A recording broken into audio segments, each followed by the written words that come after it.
Buonasera a tutti e bentornati a Liberamente, variazioni e scorribande qui su Radio Libertà. Allora propongo un metodo infallibile per individuare se una proposta politica è di centrodestra, nel senso si inserisce nell'alveo valoriale del centrodestra, risponde alle istanze sentite dal popolo del centrodestra, dà corpo al programma elettorale con cui la coalizione di centrodestra ha vinto le elezioni. È un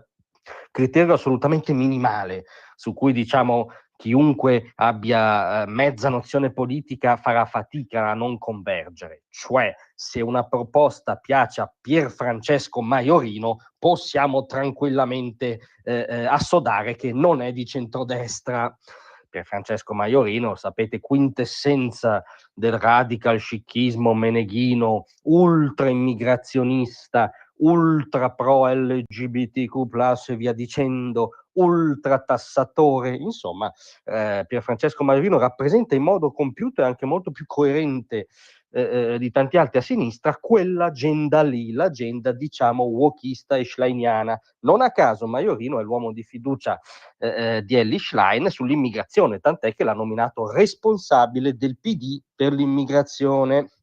Ebbene, Maiorino, udita la proposta, diciamo, ventilata da Raffaele Nevi di Forza Italia in una conversazione con Repubblica, confermata anche a ruota da Tajani, che l'aveva già lanciata tempo fa, secondo cui Forza Italia è pronta a votare lo Ius Scholae anche col PD, ovviamente non ha creduto alle sue orecchie e si è fatto prendere dall'entusiasmo. E ha detto che ovviamente dal suo punto di vista il suo partito è pronto a discutere con tutti e la cosa importante è, ben al di là dei giochi di palazzo sulla pelle delle persone, fare passi avanti per cambiare la legge sulla cittadinanza. Cioè Maiorino dice siamo ultra disponibili a votare insieme una forma di ius scholae, addirittura siamo disponibili a un compromesso, basta insomma che questa cosa si faccia, perché la mette giù così apparentemente dialogante Maiorino, perché sa che segnerebbe una vittoria clamorosa, cioè un PD, un centrosinistra in stato comatoso, con questo insperato assist di Tajani, di Forza Italia, di un pezzo di Forza Italia che costituisce, diciamo, tecnicamente un capolavoro di masochismo, incasserebbe improvvisamente una vittoria politica, avrebbe un colpo di reni straordinario, tant'è che anche altri esponenti si sono entusiasmati,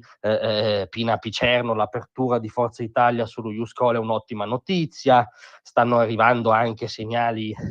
di dialogo da AVS, dall'avvocato del popolo Conte, poi ovviamente Forza Italia diciamo insiste e cavilla sul fatto che la sua proposta prevede un ciclo scolastico di 10 anni e non di 5 come quella delle sinistre, cosa vera intendiamoci, ma dettaglio a valle. A monte la domanda è il momento storico di andare verso una concessione più facile della cittadinanza, premesso che l'Italia è il paese europeo che ne concede di più e che il popolo italiano, anche della sinistra, al referendum ha detto che non è una priorità, le risposte ci sembrano già nelle domande in questo caso e siamo certi comunque che se una cosa piace a Pier Francesco Maiorino non è di centrodestra. Grazie a tutti, a domattina. Tra un manifesto